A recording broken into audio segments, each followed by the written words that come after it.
आज हम एवरेज के कुछ इंपॉर्टेंट क्वेश्चन को सॉल्व करना सीखेंगे जो कॉम्पिटिटिव के एग्जाम में बार बार पूछे जाते हैं। आज हम ऐसे क्वेश्चन का ट्रिक सीखेंगे जिससे आप कम से कम समय में ऐसे क्वेश्चन को सॉल्व कर पाएंगे। तो चलिए वीडियो को शुरू करते हैं। वीडियो को शुरू करने से पहले अगर आप हमारे चैनल पर नए हैं तो हमारे चैनल को सब्सक्राइब कर ले और बेल आइकन के ऑल पे क्लिक कर ले ताकि आने वाले वीडियो का नोटिफिकेशन आपको मिलता रहे। ये हमारा पहला क्वेश्चन है, 9 के प्रथम 30 गुणजों का औसत क्या होगा। इसका मतलब ये है कि 9 का पहाड़ा अगर हम 30 बार पढ़ेंगे, 9 एकम 9, 9 दूनी 18, 9 त्रिका 27, ऐसे करके हमें 30 बार जाना है। तो इन सभी का औसत क्या होगा, मतलब उन 30 संख्याओं को आपस में जोड़ के अगर 30 से डिवाइड करेंगे तो हमें कौन सी संख्या मिलेगी, ये हमें बताना है। यहाँ पे 9 से संख्या स्टार्ट हो रही है, अंतिम संख्या क्या होगी, 30 गुणजों का औसत बोला गया है। तो अंतिम संख्या 30 गुना 9 करेंगे मतलब कि 270 होगी। अंतिम संख्या होगी 270 और फर्स्ट नंबर है हमारे पास 9। अगर अंतर सेम है, जैसे यहाँ पे अंतर सेम है 9 का, उसके बाद फिर 9 का, आगे चेक करेंगे तो दो संख्याओं के बीच का अंतर 9 ही होगा। अगर अंतर सेम है दो संख्याओं का तो हम यहाँ पे क्या करेंगे, first number plus last number divided by 2। हम करेंगे first number plus last number divided by 2। पहला नंबर को लास्ट नंबर में जोड़ेंगे, मतलब 9 को 270 में जोड़ेंगे, उसका आधा करेंगे मतलब 2 से डिवाइड करेंगे। तो यहाँ पे आ जाएगा 279, 289 बटा में 2। इसे सॉल्व करने पे हमें मिलेगा 139, 139.5। ये हो जाएगा औसत प्रथम 30 9 के गुणजों का औसत। तो हमारा आंसर क्या होगा, ऑप्शन बी होगा। ऑप्शन बी में 139.5 दिया गया है, तो ऑप्शन बी जो है वो हमारा सही आंसर हो जाएगा। इस तरह के क्वेश्चन सभी तरह के कॉम्पिटिटिव के एग्जाम में एवरेज चैप्टर से पूछे जाते हैं। अब हम बनाते हैं एक अगला प्रश्न। इस क्वेश्चन में बोला गया है कि 5 क्रमागत संख्याओं का औसत 10 है तो बीच वाली संख्या कौन सी होगी। क्रमागत संख्या मतलब लगातार संख्या। यहाँ पे बोला गया है कि 5 संख्याएं हैं क्रमागत, उनका औसत 10 है तो मिडिल वाली मतलब बीच वाली संख्या कौन सी होगी। थोड़ा सा कंसेप्ट समझ लेते हैं। जैसे आपको अगर बोला जाए 5 क्रमागत संख्या, जैसे 1, 2, 3, 4 और 5, ये 5 संख्या है लगातार, जिसका औसत हमें अगर बताना हो तो हम क्या करते हैं, सभी संख्या को आपस में जोड़ेंगे। जैसे 5 4 9, 9 3 12, 12 2 14 और 14 1 15, 15 हमें मिलेगा। इसे हम भाग देंगे किससे, 1 2 3 4 5, 5 संख्याएं हैं तो 5 से भाग देंगे तो हमें यहाँ पे एवरेज 3 मिल जाएगा। ये एवरेज जो है 3, आप देखेंगे कि मिडिल वाली संख्या ही है। अगर आपको 4 5 6 7 8 ये संख्या के बारे में अगर आपको बताना है कि इसका एवरेज कितना है, ये भी लगातार संख्याएं हैं, क्रमागत संख्याएं हैं। 4 के बाद 5, 5 के बाद 6 7 8 लगातार संख्याएं हैं। इसे अगर हम जोड़ेंगे तो 6 4 10, 10 5 15, 15 7 होता है 22 और 22 8 मिलेगा हमें 30। 30 को हम भाग देंगे 5 से तो हमें यहाँ पे मिल जाएगा 6। ये जो संख्या हमें मिली है एवरेज वाली संख्या, ये इसके बीच वाली संख्या है। मतलब कि लगातार संख्याएं जो होती है उसका जो एवरेज होता है उसका मिडिल वाला संख्या ही होता है। जैसे यहाँ पे 5 क्रमागत संख्याओं का औसत 10 दिया गया है, मतलब 10 जो है ये मिडिल वाली ही संख्या है, यही हमारा आंसर है। इसके बाद वाली संख्या कौन सी होगी, 11 होगा। इसके बाद वाली संख्या 12, इसके पहले 9 और इसके पहले 8, मतलब कि ये मिडिल वाली संख्या है जो एवरेज दिया गया है। इन पांचों संख्याओं को आप जोड़ के, मतलब इन पांचों संख्याओं को जब आप जोड़ेंगे तो हमें यहाँ पे मिल जाएगा 50। 50 को अगर आप 5 से डिवाइड करेंगे तो ये 10 बार में कट जाएगा, यही एवरेज यहाँ पे दिया गया है। तो मिडिल वाली संख्या ही 10 होगी। अगर आपको क्रमागत संख्याओं का औसत दिया गया है और बीच वाली संख्या पूछा जाए तो जो एवरेज होता है वही उसका आंसर हो जाएगा। तो इस तरह के क्वेश्चन कई तरह के कॉम्पिटिटिव के एग्जाम में पूछे जाते हैं। अब हम बनाते हैं एक अगला प्रश्न। इस क्वेश्चन में बोला गया है कि 5 क्रमागत संख्याओं का औसत 100 है तो पहली संख्या ज्ञात करें। यहाँ पे क्रमागत संख्या बोली गई है, मतलब 100 जो है वो मिडिल वाली संख्या होगी। तो इसके बाद वाला संख्या कौन सा होगा, इसके बाद वाला संख्या होगा 101, उसके बाद 102।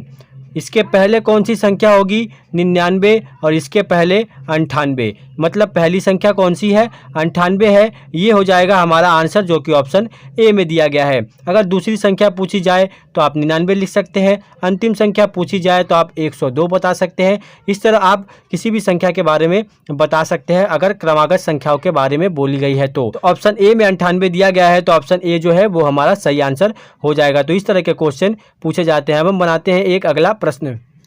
इस क्वेश्चन में बोला गया है कि 3 संख्याओं का औसत 8 है, पहली 2 संख्याओं का औसत 6 और अंतिम 2 संख्याओं का औसत 9 है, तो तीनों संख्याएं ज्ञात कीजिए। यहाँ पे आप इस क्वेश्चन को ऑप्शन से बहुत ही आसानी से सॉल्व कर सकते हैं। जैसे यहाँ पे बोला गया है कि तीनों संख्याओं का औसत 8 है, पहली 2 संख्याओं का औसत 6 और अंतिम 2 संख्याओं का औसत 9 है। तो अगर ऑप्शन ए लेते हैं तो पहली 2 संख्या कौन कौन सी है 4 है और 9 है। 4 9 को अगर हम जोड़ेंगे तो कितना होगा 13 होगा। 13 को अगर हम 2 से भाग देंगे तो हमें 6 नहीं मिलेगा। मतलब ऑप्शन ए जो है वो हमारा गलत है।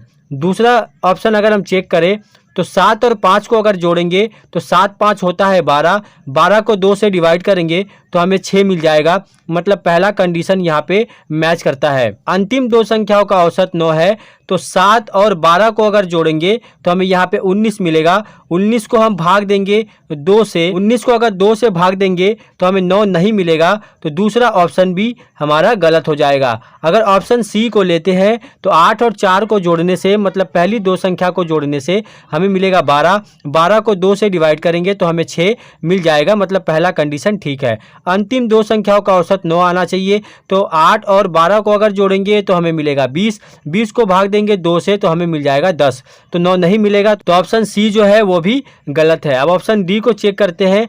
पहली 2 संख्या को अगर जोड़ेंगे 6 + 6 तो हमें मिलेगा 12, 12 को 2 से डिवाइड करेंगे तो हमें 6 मिल जाएगा। अंतिम 2 संख्या को अगर जोड़ेंगे तो 6 + 12 = होता है 18, 18 को 2 से भाग देंगे तो हमें 9 मिल जाएगा। मतलब पहला कंडीशन और दूसरा कंडीशन मैच करता है। और सबसे पहले दिया गया है कि तीनों संख्याओं का औसत 8 है।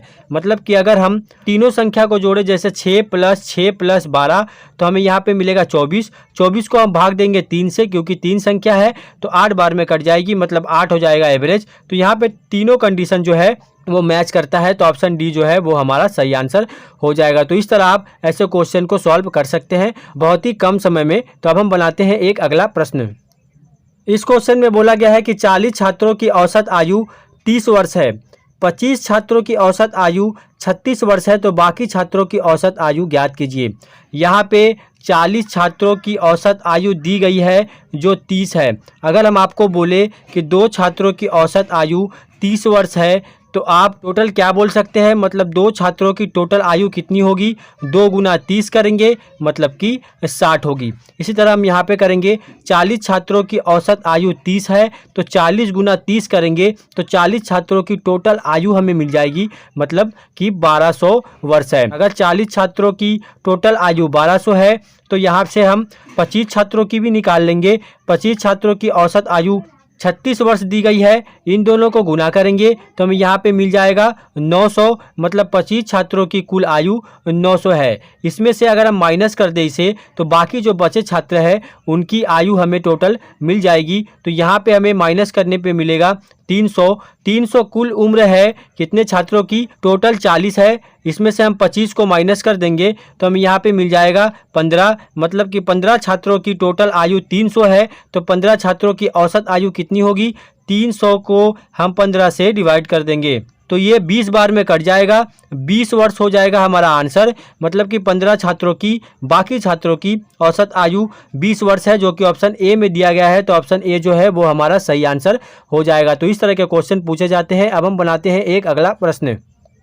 इस क्वेश्चन में बोला गया है कि 11 परिमाणों का औसत 50 है, पहले 6 परिमाणों का औसत 49 है और अंतिम 6 परिमाणों का औसत 52 है, तो छठे परिमाण का मान कितना है। 11 परिमाण का औसत दिया गया है 50, तो 50 का गुना अगर हम 11 में कर देंगे तो हमें 11 परिमाणों का टोटल मान मिल जाएगा मतलब कि 550। और बोला गया है कि पहले 6 परिमाणों का औसत मतलब कि अगर 11 परिमाण है तो पहले 6 परिमाणों का औसत दिया गया है 49 और अंतिम 6 परिमाणों का औसत दिया गया है 52। तो पहले 6 परिमाणों का औसत अगर 49 है तो 49 का गुना अगर हम 6 में करते हैं तो हमें यहाँ पे मिल जाएगा 294। ये है टोटल पहले 6 परिमाणों का मान। और अंतिम 6 परिमाणों का औसत 52 दिया गया है। अंतिम 6 परिमाणों का औसत 52 है, तो 52 में हम 6 का गुना कर देंगे, हमें यहाँ पे मिल जाएगा 312। ये पहले 6 परिमाण के मान है